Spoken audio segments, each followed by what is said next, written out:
Welcome back, peeps, to the Banner Bros channel. In today's video, we're going to be doing a little bit of a different kind of video. In today's video, I'm going to be explaining everything entailing the Call of Duty Modern Warfare story so far. All right, please do notice that this is up to Season 4, so obviously all we know is the trailer. We don't know anything coming up in Season 4. For you guys that like Warzone and all that, this does include Warzone and all the Easter egg, with the cards and the bunkers and all that. So it basically has to do with Warzone, with Special Ops, and with the campaign. They basically put it all together. So we will be going that into this video. If you do enjoy this kind of content, please like and subscribe and turn the notification bell on. It deeply helps me out a lot. And now let's jump right into this baby.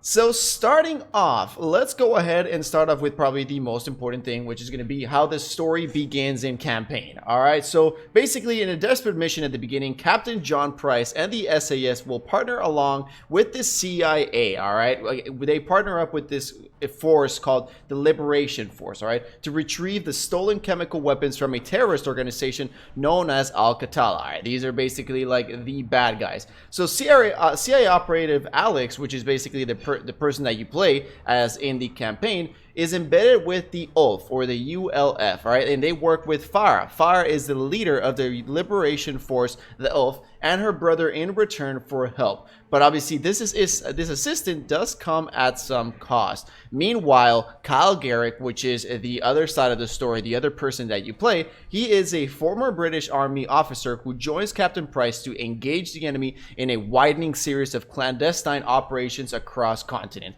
So obviously as the theater of war expands, the global balance of power is threatened. So this has to do with, all kinds of sides of this world. So it's kind of cool, actually. So all of this is to neutralize and capture Al-Qatala's leaders and associates. They're known as the Butcher, the Wolf, and another hidden threat that Alex, Kyle, and Farah and Prince discover as they join forces to stop the world from going into the Third Global War. So who is this mysterious person that works for Al-Qatala, and do the CIA, do they complete their mission? I'm not going to go into the details because that's just going to ruin the story, but in the end, they basically, obviously they do win their battle, but the war is far from over. All right, there's a bunch of things, cool, interesting things that go in the campaign, so obviously you can find that on your, I'm not going to talk about it because this video would be an hour long. So let's go ahead and see how the story continues. So after the battle is won and everything, the stories continue in Spec Ops, all right, Special Operations, the one that you play with your friends.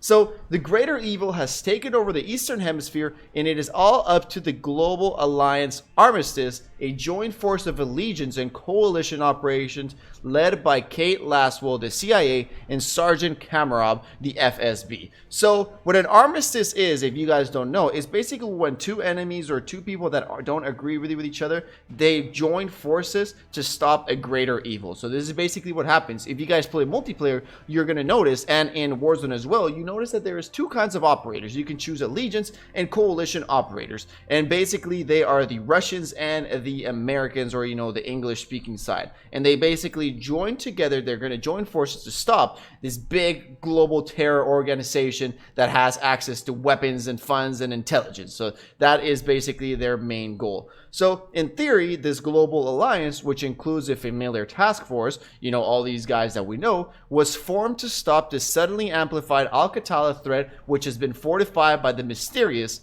Mr. Z. So you'll basically advance the story by playing operations, 4-player co-op experiences where you use your operators and team up with your friends, obviously, and you kick some butt, and you basically infiltrate the city of Verdansk in slow spread of Al-Qatala's influence. So before Warzone was even out, they already had all this whole thing planned, obviously, because, and it's actually pretty cool to think about it. So they've been thinking of all of this and kind of like tied up together, which is something pretty cool. They did really, really good with zombies involving all the stories together, and they did the same here, which is also pretty interesting. Now let's jump into the first operation, the Operation Headhunter and Kuvalda.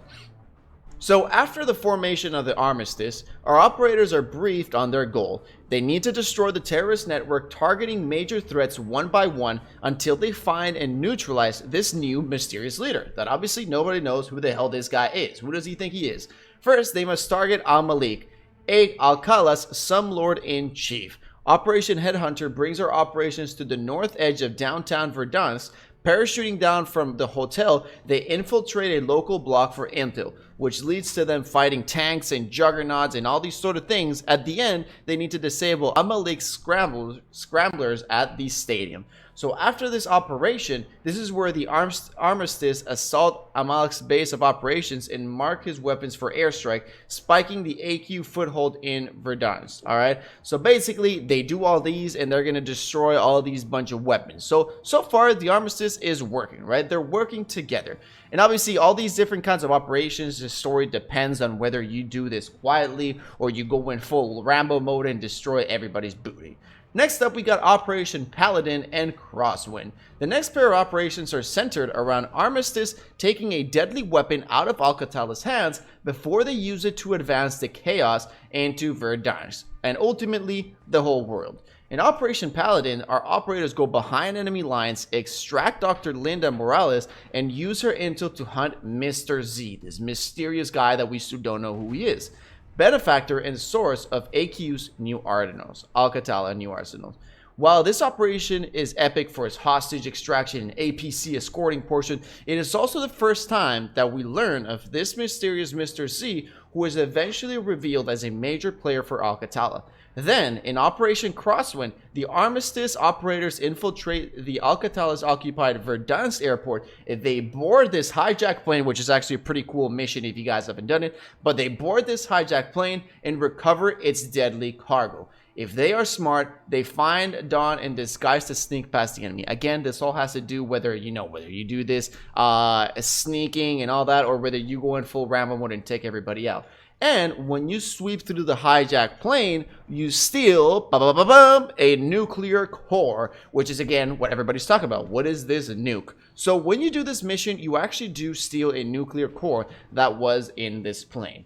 Next up, let's go into Operation Harbinger and Brimstone. Next on Armistice hits list is El Traficante, a smuggler that is aiding Alcatala in shipping dangerous wares in and out of Verdansk.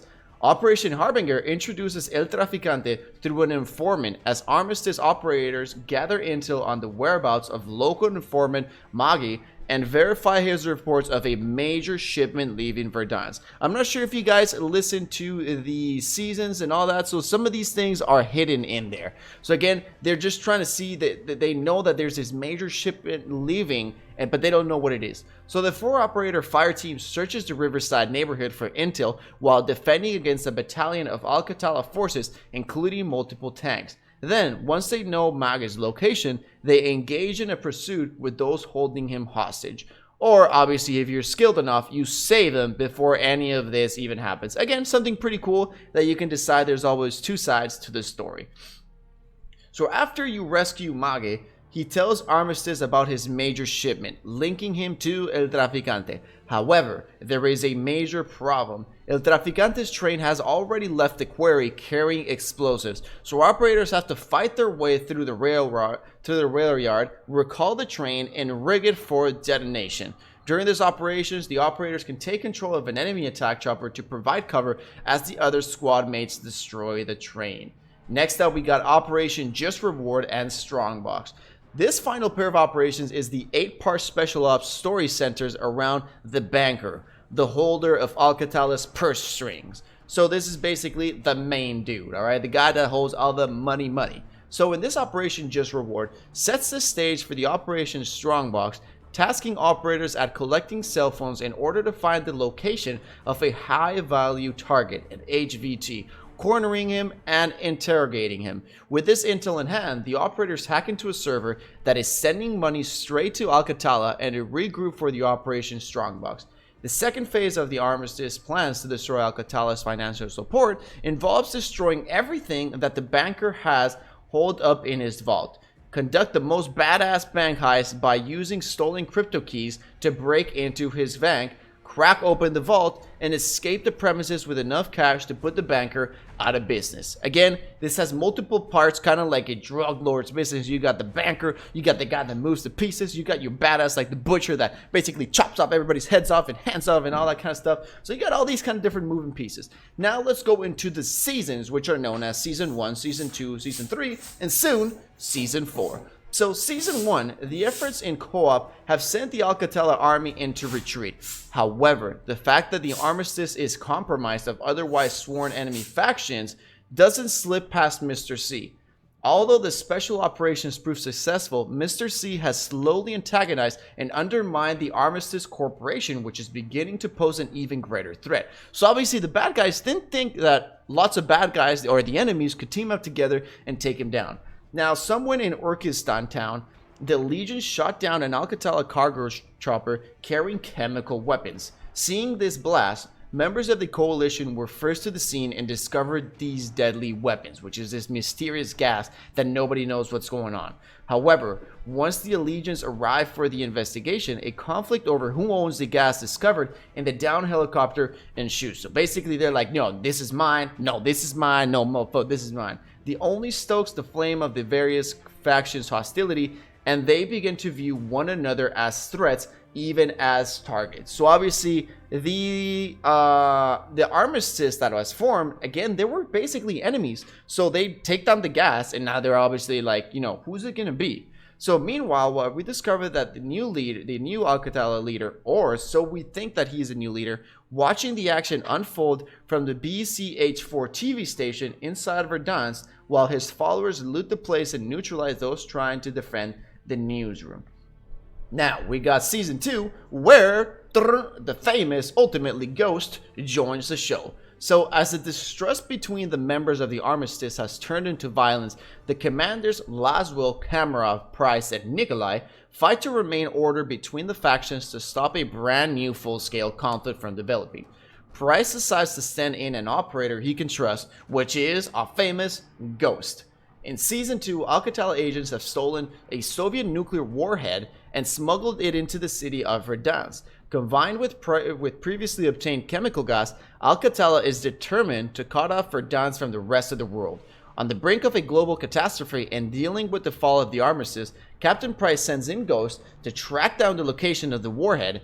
Within fighting reaching new levels, Ghost requests Price only to send him operators he can trust, because he doesn't trust anybody. All these guys are basically selfish. They all want to work for their country. Again, you know, and they all want that nuclear warhead. So Ghost is like, you know what? Send me somebody I can trust. And obviously at the end of this trailer, we get the glimpse of what the Warzone would look like. Basically, Season 2 was when they were going to introduce Warzone, when nobody knew that this was even coming, which is actually pretty cool. So long before we all first stepped out into the infill plane and parachuted over Verdansk, this is when they were showing it what was going to happen.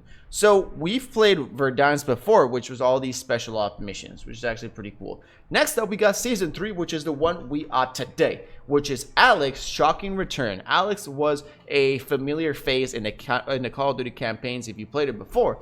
So Ghost asked Captain Price for backup, and a familiar face returns to the fight, the evil that has invaded Verdansk. With the armistice broken, more operators are needed on the ground to find the point of origin and resolve the growing hostility. That operator is Alex, and he joins the ongoing battle of Verdansk after a triumphant return from the game's campaign. However, this season highlights the massive problem with the armistice. Rather than fight Alcatala, which were the main enemies, they're fighting themselves within Verdansk. Operator squads, even solo mercenaries, are infiltrating Verdansk only to find the very same gas that they want to destroy is slowly encroaching on the city. Not only that, but only one squad can be exfiltrated, meaning that the armistice has to fight themselves in order to save their most elite operators. And ba-bum, that brings us to what is Warzone. So it's something pretty cool. Obviously, we know it as Battle Royale. You know, 150 players drop in and they need to kill each other. But it's actually pretty cool that they turn into the story. So basically, there's 150 players that drop into Warzone as we know it. And all those 150 players were actually part of the armistice. So they were actually together. They were actually a group. That's why you don't see any like Arabs or any Alcatala forces in the skins. They are all operators that were supposed to be a big happy team, and at the end they notice that the gas starts coming in, which is the gas that comes to us in Warzone, and at the end only one team can be reached. So this is basically like what we're playing is the ongoing battle of what's about to happen, because all these people are fighting each other, and that's what we're basically playing in Warzone. Basically, everybody just killing each other, even though we were supposed to be a team. So this is when the story continues. This is where we are today in the season 4 trailer. So, which brings us to Captain Price. So the quickening instability of Verdansk following the fall of the armistice is becoming a bigger threat, maybe even bigger than the main evil Alcatala. After an intercepted phone call between Target Denver and one of his elite soldiers, we learned of Armistice finally bringing out their ace in the hole. Task Force 141's finest in Captain John Price and the final squad member he nominated to his Tier 1 group. The trailer recaps everything we know so far. So there's chemical weapons are in the wild, Mr. Z is still going out crazy, he's still a major threat, and his plan of aiding the Alcatala and disrupting alliances in the in the east and west is definitely working, and Armistice operators are targeting their own. This was basically something said by Ghost. Mr. Z's plan is causing absolute chaos, and only a few options are left on the table. And this is why in the trailer we see Captain Price saying, we're going to take another business trip. So is he going to take this business trip and stop this explosive infighting that is building towards a global war? And what is up next? What happens next? This is basically, we will have to wait until Season 4 comes out and until they give us more of that Easter egg. So basically, where we are right now is the whole world is at war. Verdansk is at war. That's why all these operators are fighting against each other. And Captain Price comes in, which was one of those little leaked trailers that you saw, and he is basically the most amazing Task Force 141, and he is going to come in and save the day, as we know right now. So maybe in the Easter egg, we're going to see Captain Price or something. Obviously, they went into the bunker, and they clicked the big red shiny button, and we saw this nuclear warhead and stuff. So we don't know. Are we going to see Captain Price there? Is Captain Price going to come in at the end? Is he gonna, let's say you win, and then if you win, Captain Price comes in and kills you? We don't know what's gonna happen. It's gonna be pretty interesting to see. But this is basically the whole Verdansk story summed up. It was pretty long, but hopefully you guys did enjoy. I will put the link to where I got this story from in the description.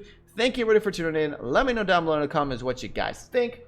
Peace out, everybody, and I'll see you all in the next one.